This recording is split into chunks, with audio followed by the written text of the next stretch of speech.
పూరా లోకల్. అసలు ఎంత నిస్సిగ్గుగా నిర్లజ్జగా మాట్లాడుతుంటే కాళేశ్వరం ప్రాజెక్ట్ కట్టింది మంతని కాన్స్టిట్యున్సీలో ఒక్క ఎకరాకి నీళ్లు ఇవ్వలేదు. కట్టింది పెద్దపల్లి జిల్లాలో కాళేశ్వరం ప్రాజెక్టు ద్వారా ఒక్క ఎకరాకి మరి నీరందించే ప్రతిపాదన లేదు. స్పష్టంగా చెప్పడం జరిగింది. బన్కచెర్ల ప్రాజెక్టు 1980లో ఇచ్చిన గోదావరి వాటర్ డిస్ప్యూట్స్ ట్రిబ్యునల్ ఒక తీర్పుకి వ్యతిరేకము, అదేవిధంగా ఏపీ రీఆర్గనైజేషన్ యాక్ట్కి వ్యతిరేకము.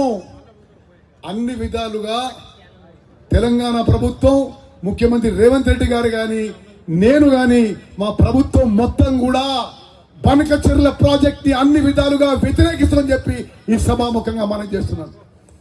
ఆయన ఏదో అనడని ఇక్కడ టిఆర్ఎస్ లీడర్లు ఏదో మాట్లాడి ప్రజల్లో తప్పుడు సంకేతాలు ఇచ్చే ప్రయత్నం చేస్తున్నారు.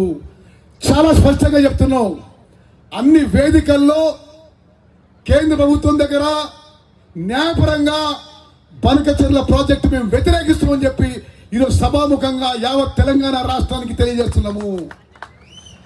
అదేవిధంగా కాళేశ్వరం ప్రాజెక్టు గురించి